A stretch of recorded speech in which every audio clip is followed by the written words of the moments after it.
Shalom, bien-aimés dans le Seigneur. Nous vous saluons dans le puissant nom du Seigneur Jésus-Christ. Le thème de notre message d'aujourd'hui, c'est la prière de la foi. Alléluia.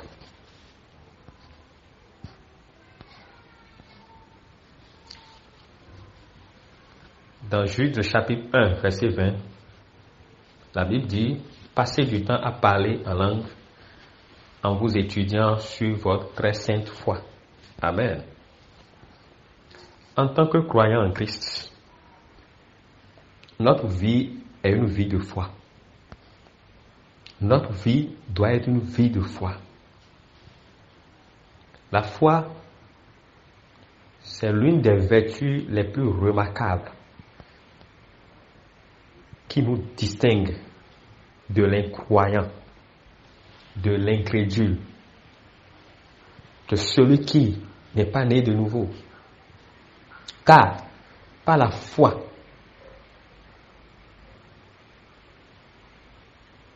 nous pouvons tout.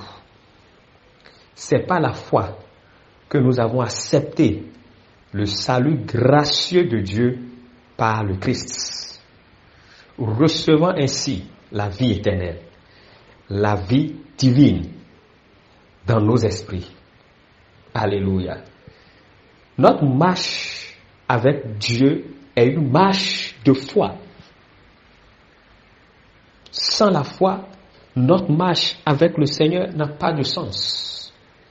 Dans Romains 8, Romains chapitre 1, verset 16 à 17, l'apôtre Paul a déclaré « Car je n'ai point honte de l'évangile. » Alléluia.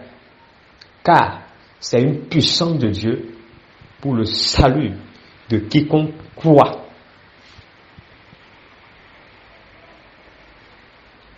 Quel type de foi as-tu? Crois-tu en Christ? Il dit, car en lui est révélée la justice de Dieu depuis foi à foi. Selon qu'il est écrit, le juste vivra par la foi. Alléluia. Cette écriture est ainsi conforme à la foi comme un grand facteur sous-adjacent au cœur de notre existence en tant que croyant. Alléluia. Mais sans la foi, il est impossible de lui plaire. Hébreux 11, verset 6. Donc, dans notre vie de prière, le principe de la foi doit dominer un contexte significatif. Doit dominer dans un contexte significatif. La prière de la foi est une des prières différentes. Alléluia. La prière de la foi est l'une des différentes sortes de prières. Et elle a ses propres règles et exigences. Cette prière consiste à faire une demande à Dieu et à parler aux circonstances afin de les rendre conformes à nos désirs, sans doute dans nos cœurs.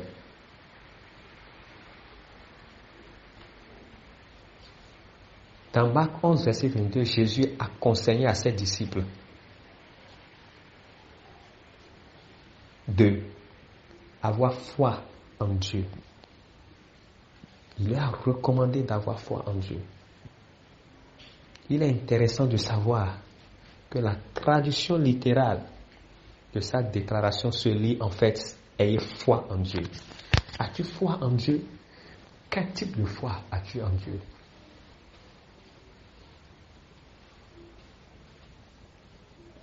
Avec quel regard vois-tu Dieu?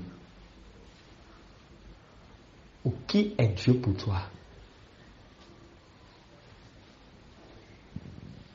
La façon dont tu le regardes, la façon dont tu le vois, dépendra du type de résultat que tu auras de lui, de la manière dont il va se révéler à toi.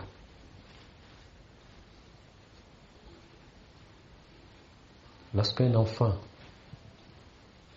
sait que celui-ci c'est son papa, la façon dont il le regarde avec les yeux de son cœur, avec les yeux de son esprit, dépendra de la manière dont il va regarder le petit frère de son papa ou son oncle paternel ou maternel ou sa maman ou la petite sœur de sa maman.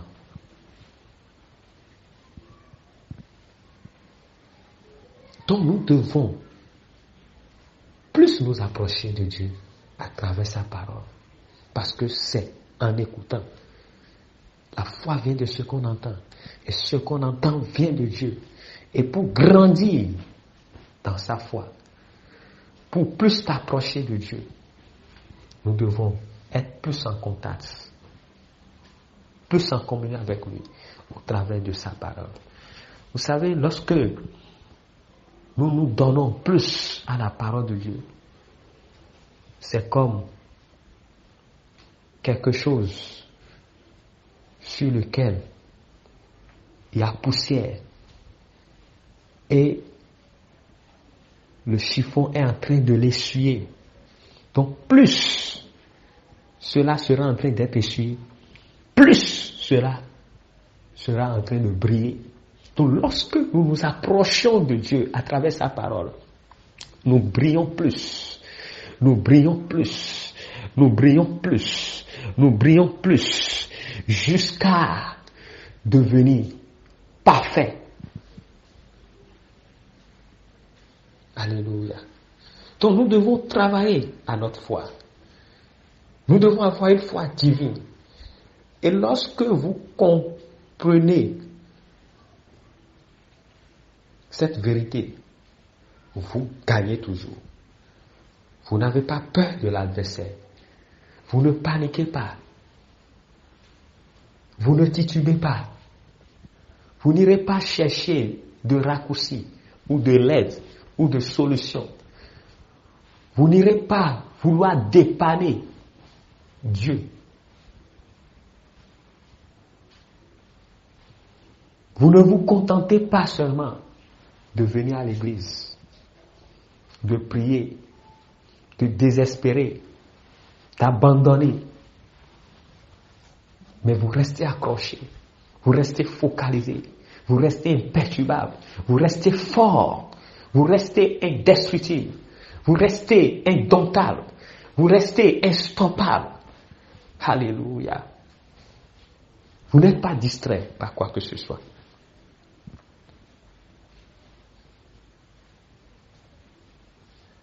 Donc, lorsque vous comprenez ou vous comprendrez ce genre de foi dont parlait le Seigneur et que vous apprenez à l'utiliser, vous deviendrez bien équipé et prêt à obtenir des résultats grâce à votre foi.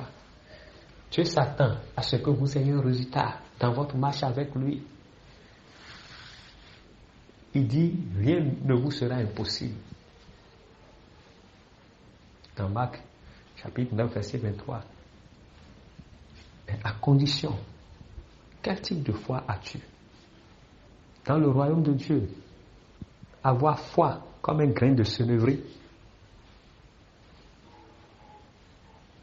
c'est comme un bulldozer.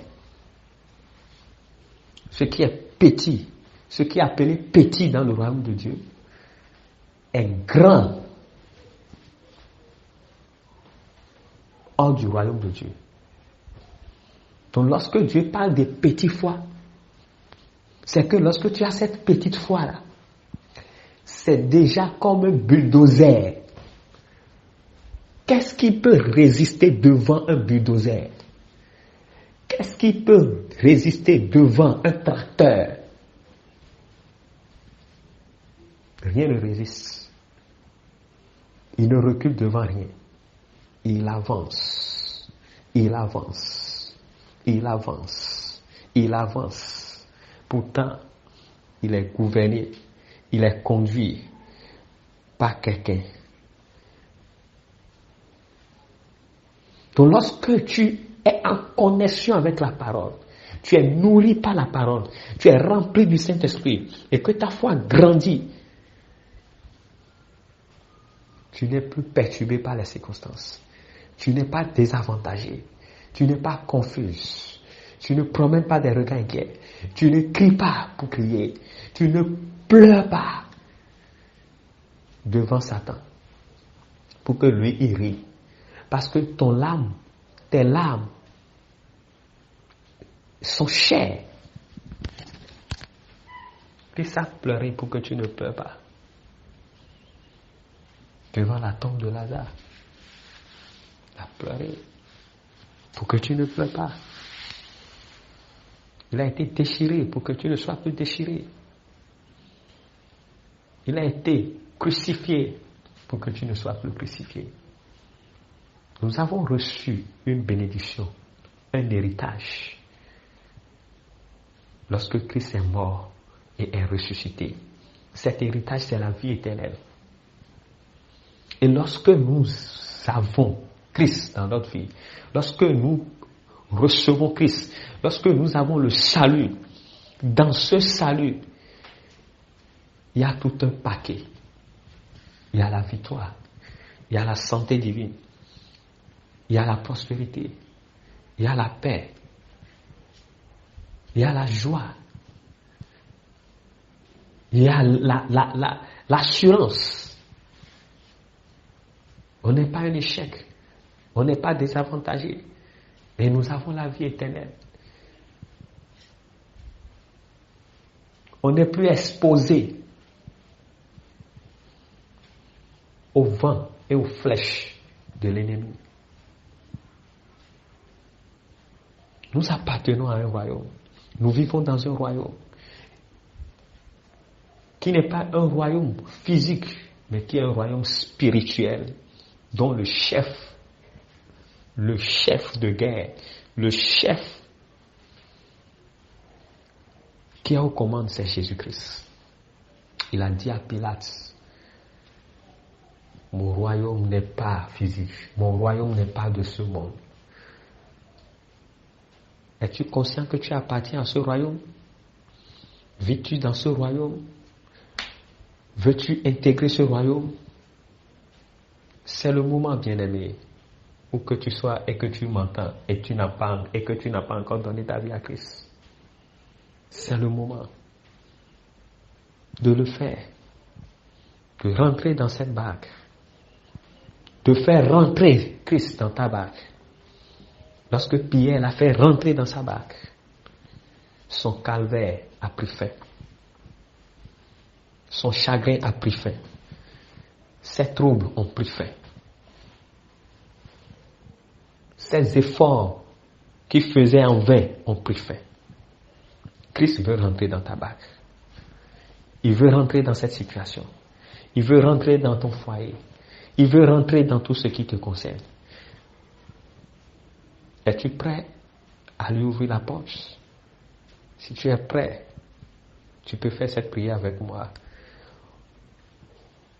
Oh mon Dieu, mon roi, je sais que je suis un pécheur. Pardonne-moi de toutes mes fautes, de tous mes péchés. Purifie-moi ton sang. Purifie-moi par ton sang. Libère-moi maintenant de toutes mes jougs, de tous mes fardeaux.